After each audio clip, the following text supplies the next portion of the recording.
নমস্কার বন্ধুরা, আমি পলাশ বিশ্বাস আর আপনারা দেখছেন পলাশ বিশ্বাস ভিডিওস। আশা করি আপনারা প্রত্যেকে ভালো আছেন এবং আপনাদের বাগানের প্রত্যেকটি গাছ ভীষণ ভীষণ ভালো আছে। বন্ধুরা, থাম্বনেল আর টাইটেল থেকে বুঝতেই পেরে গেছেন যে আজকে কোন বিষয় নিয়ে আলোচনা করতে চলেছি। হ্যাঁ বন্ধুরা, গোলাপ গাছ, গোলাপ ফুল গাছের পরিচর্যা এই বর্ষাকালে, বর্ষার মধ্যে জুলাই মাসে কি খাবার দাবার দেবেন, কিভাবে কেয়ার করবেন, আজকে কিন্তু ডিটেলসে সেটাই আমি দেখিয়ে দেব। এবং কী কী পরিচর্যা সারা মাস জুড়ে করতে হবে, গোলাপ গাছকে কী কী খাওয়াতে হবে, আজকে কিন্তু সবটাই থাকছে। প্রতিদিন সন্ধ্যে 6টায় বাগান সংক্রান্ত ভিডিও আসে আমার ইউটিউব চ্যানেল পলাশ বিশ্বাস ভিডিওসে আপনাদের জন্য। আর সহজে বাগান করতে গেলে আপনাকে এটা দেখতেই হবে। আর যেটা গোলাপ গাছ নিয়ে বলবো, যে নতুন নতুন ডাল আনার এবং ব্যাসেল স্যুট আনার কিন্তু একদম দারুণ সময়টা এইটা। গোলাপ গাছকে ঝোপালো করে নিতে হবে, ঝাঁকড়া করে নিতে হবে। তো তার জন্য কি করতে হবে, যে যে টিপস ট্রিক্সগুলো বলবো বা দেখাবো সেইগুলো মেনে চলতে হবে। আর যে যে খাবার দিতে বলবো সেই সেই খাবারগুলোকে আপনাদের গোলাপ গাছে প্রদান করতে হবে। তাহলেই দেখবেন নতুন নতুন কচি কচি ডালপালায় আপনার গোলাপ গাছ ভরে যাচ্ছে আপনার বাগানকে সাজিয়ে তোলার জন্য। তো শীতের রানী গোলাপ আমরা সবাই জানি যে শীতকালে এর অপরূপ সৌন্দর্য, দুর্দান্ত ফ্লাওয়ার, মানে ক্যাপাবিলিটি বাড়ানোর জন্য যে গাছের পরিচর্যা সেটা সারা বছর ধরে কিন্তু করতে হবে। তাহলে গাছ থেকে, একটা গাছ থেকে যত বেশি মাত্রায় বেশি সংখ্যক ডাল আমরা আনতে পারবো, তত বেশি মাত্রায় কিন্তু আগামী দিনে ফুল পাবো। তো এখন দেখুন যে গোলাপ গাছগুলো দেখতে পাচ্ছেন যথেষ্ট ঝোপালো হয়েছে, কিন্তু তার সাথে সাথে নতুন ডাল আসার পাশাপাশি কিন্তু কুঁড়িও আছে। আমরা এই কুঁড়িগুলোকে কেটে ফেলবো, কুঁড়িগুলোকে নেব না।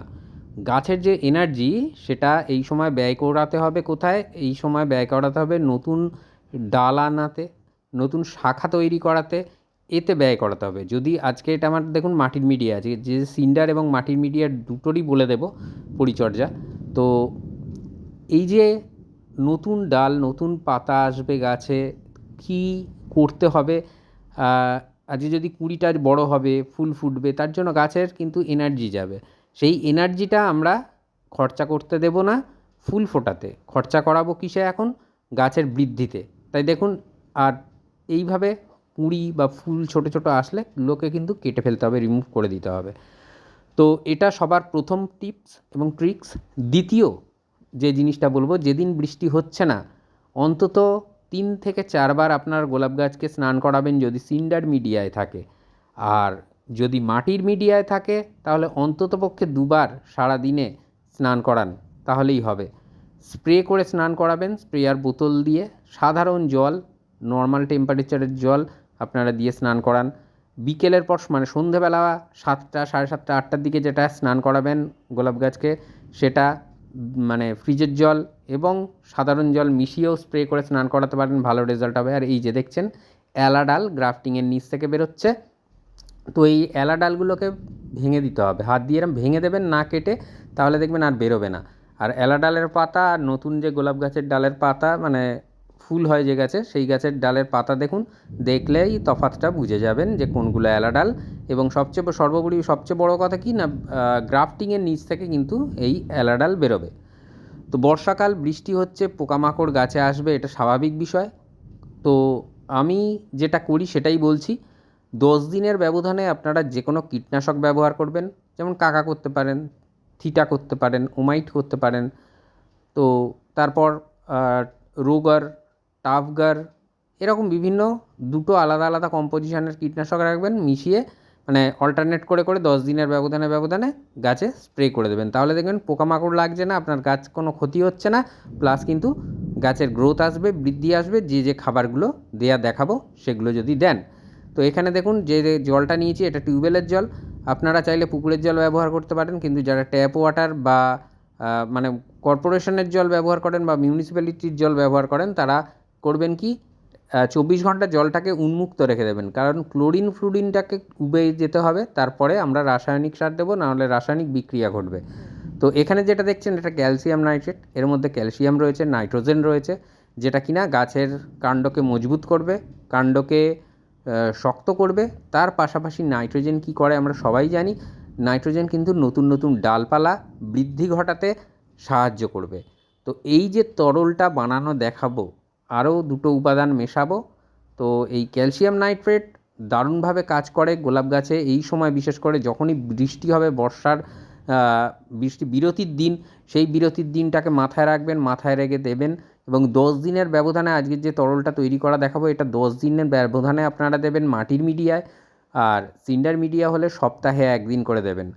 তো দেখবেন দুর্দান্ত রেজাল্ট কিন্তু আপনারা পেয়ে যাবেন। খুব ভালো করে গুলিয়ে নেবেন, ওয়াটার সলিউবল এই ক্যালসিয়াম নাইট্রেট গুলে যায় কিছুক্ষণের মধ্যেই। তো ক্লকওয়াইজ অ্যান্টি ক্লকওয়াইজ একটু ঘুরিয়ে নেবেন, নাড়িয়ে নেবেন, তাহলেই দেখবেন সুন্দরভাবে গুলে গেছে দ্রবণটা, জলের সাথে দারুণভাবে মিশে গেছে এই ক্যালসিয়াম নাইট্রেট। এরপরে এর সাথে আর কি কি অ্যাড করতে হবে, হ্যাঁ তার আগে বলে দিই যে এই খাবারটা আপনারা কিন্তু সকালের দিকে, মানে সূর্যর মানে জাস্ট প্রথম কিরণটা পড়ছে আপনার বাগানে বা তার আগে হলেও ভালো হয়, দিতে পারেন, না হলে বিকেলের পর মানে সূর্যাস্তের পরে আপনারা দেবেন। তো এরপরে দেখুন একটা মাইক্রোনিউট্রিয়েন্ট নিয়ে নিয়েছি আমি, বায়োভিটা নিয়েছি, মানে এটাই আপনাদের নিতে হবে এমনটা নয়। যে কোনো মাইক্রোনিউট্রিয়েন্ট বা অনুখাদ্য আপনারা নিতে পারেন, সেটা বায়োভিটা এক্স হতে পারে, সেটা সাগরিকা হতে পারে, সেটা all in gold super, Agromin gold, Agromin max, যে কোনো একটা মাইক্রোনিউট্রিয়েন্ট আপনারা নিয়ে নেবেন। বায়োভিটা নিলে 1 লিটার জলে 1 থেকে 1.5 ml অবধি দেওয়া যায়, সেরকম দিয়ে নেবেন। তার পাশাপাশি কী নিচ্ছি, liquid humic acid. Liquid humic acid যদি থাকে 1 লিটার জলে 1 থেকে 1.5 ml নেবেন। যদি ডাস্ট ফর্মেশনে থাকে তাহলে চা চামচ, টেবিল চামচ নয় কিন্তু, টেবিল চামচ মানে বড় চামচ, চা চামচ মানে ওই আইসক্রিমের জন্য যে চামচ দেওয়া হয় খানিকটা সেই রকম সাইজের হয়, তো সেই চা চামচের 1 চা চামচ আপনারা কিন্তু নিয়ে নেবেন। ডাস্ট ফর্মেশনে থাকলে হিউমিক অ্যাসিড। হিউমিক অ্যাসিড কী করবে, শিকড়টাকে বলিষ্ঠ করবে, নতুনভাবে শিকড় গজাতে সাহায্য করবে, টবের মিডিয়াতে যে খাবারগুলো আছে খাদ্য কণাগুলোকে ভাঙতে সাহায্য করবে, এবং সর্বোপরি গাছের খিদে বর্ধক হিসাবেও কিন্তু কাজ করবে, সহজে গাছ খাবারগুলো যাতে গ্রহণ করে সেই কাজটাও করবে। এছাড়াও ডিটেলস কিন্তু হিউমিক অ্যাসিডের কাজ আমার চ্যানেলে দেওয়া আছে, how to use humic acid. তো সেখানে ডিটেলসটা কিন্তু আপনারা পেয়ে যাবেন, ওই পরিচর্যাটা ইউটিউবে সার্চ করলেই কিন্তু আপনি পেয়ে যাবেন। তো আর যারা পুরনো ভিউয়ার্স আছে তারা তো জানেনই যে কীভাবে দেখিয়েছিলাম, আর রেসপন্সও ভীষণ ভালো এখনও পাচ্ছি। তো এই যে হিউমিক অ্যাসিড, মাইক্রোনিউট্রিয়েন্ট এবং ক্যালসিয়াম নাইট্রেট, এই 3টে উপাদান একত্রে মিশিয়ে নিতে হবে। আর এই যে অনুষ্ঠান বাড়িতে জল খাওয়ার জন্য যে গ্লাস দেওয়া হয়, প্লাস্টিক গ্লাসগুলো, এইগুলো মোটামুটি 1 গ্লাসে মানে 200 থেকে 250 ml তরল ধরে। তো এই তরল যদি সিন্ডার মিডিয়ায় হয়, আমরা কিন্তু এই 200 থেকে 250 ml তরল টবের মিডিয়াতে দিয়ে দেবো। 8 ইঞ্চি টব, 10 ইঞ্চি টব যদি থাকে সিন্ডার মিডিয়ায়, তাহলে আমরা কি করব, 1.5 গ্লাস পরিমাণে এই তরল দেবো, এটা সিন্ডার মিডিয়ায়। আর মাটির মিডিয়া হলে 8 ইঞ্চি হোক বা 10 ইঞ্চি হোক, আমরা কিন্তু এই 200 ml তরলই প্রদান করব। তাহলে বুঝতে পারছেন বন্ধুরা যে কীরকম মিডিয়ায় কতটা পরিমাণে কী কী দিতে হবে। তো এইভাবে দিন সারটা আর বলেই দিলাম, যদি মাটির মিডিয়া হয় তাহলে 10 দিনের ব্যবধানে, সিন্ডার মিডিয়ায় হলে সপ্তাহে 1 বার করে এই তরলটা দেবেন, অর্থাৎ এই ক্যালসিয়াম নাইট্রেট এবং তার সাথে হিউমিক অ্যাসিড এবং তার সাথে মাইক্রোনিউট্রিয়েন্ট। আর এরপরে এছাড়া আপনাদেরকে কি করতে হবে, আপনাদেরকে সপ্তাহে 1 বার করে যদি সিন্ডার মিডিয়ায় হয়, আপনারা গাছের পাতায় স্প্রে করবেন, কিছুটা মিডিয়ায় দেবেন, সেটা হচ্ছে ব্যালেন্সড এনপিকে, অর্থাৎ 19-19-19 বা 20-20-20, যে কোনো একটা গাছের পাতায় স্প্রে করবেন। মাইক্রোনিউট্রিয়েন্ট 15 দিন ছাড়া আপনারা গাছের পাতায় দিতে পারেন, সেটা সিন্ডার মিডিয়া হোক বা মাটির মিডিয়ায়। তো এরপরে যেটা কাজটা করতে হবে 10 দিন ছাড়া, সেক্ষেত্রে 8-9 দিন ছাড়াও হতে পারে, আপনারা ম্যাগনেসিয়াম সালফেট বা এপসাম সল্ট এটা টবের মিডিয়ায়ও প্রদান করতে পারেন বা গাছের পাতায় স্প্রে করতে পারেন। সিন্ডার মিডিয়া হলে মোটামুটি সপ্তাহে 1 বার বা 8 দিন ছাড়া করতে পারেন, মাটির মিডিয়া হলে 10 দিন 11 দিন ছাড়া এটা করা যেতে পারে। তো এই যে টোটাল কেয়ারটা বললাম, পরপর যেভাবে বলে গেলাম, আর তার সাথে অবশ্যই কীটনাশকের ব্যবহার, ফাঙ্গিসাইডের ব্যবহার, বর্ষাকালে 10 দিন ছাড়া ফাঙ্গিসাইড ব্যবহার করুন, গাছের পাতায় স্প্রে করুন, টবের মিডিয়ায় দিন। এইভাবে যদি কেয়ার করতে পারেন না, তাহলে গোলাপ গাছ কখনো মরবে না, গোলাপ গাছে কখনো পোকামাকড় দ্বারা আক্রান্ত হবে না, নতুন নতুন বেসাল শুটে আপনার গোলাপ গাছ কিন্তু ভরিয়ে দেবে। এবং আগামী দিন অপেক্ষা করে থাকবেন বোম ব্লাস্টের জন্য, অর্থাৎ প্রচুর পরিমাণে গোলাপ কিন্তু আপনার বাগানে ফুটবে এবং তখন দেখবেন যে কতটা পরিমাণে কী ফুটছে গোলাপ। আর পরিচর্যার জন্য আমি তো রয়েইছি, আমার গাছে যেটা আমি পরিচর্যা করি সেটাই ভিডিও আকারে আপনাদের সামনে তুলে ধরি।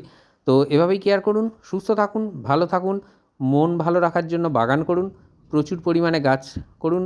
আর অবশ্যই প্রতিদিন সন্ধ্যে 6টায় বলবো পলাশ বিশ্বাস ভিডিওস ফলো করার জন্য আপনার বাগানকে সহজে করে তুলতে গেলে। তো আজকের মতো এ পর্যন্তই, আবার আসছি আগামীকাল ঠিক সন্ধ্যে 6টায় নতুন কোনো গাছের পরিচর্যা বিষয়ক ভিডিও নিয়ে। ততক্ষণ সকলে সুস্থ থাকুন, ভালো থাকুন, প্রচুর পরিমাণে গাছ লাগানোর পাশাপাশি অবশ্যই দেখুন পলাশ বিশ্বাস ভিডিওস। হ্যাপি গার্ডেনিং বন্ধুরা, নমস্কার।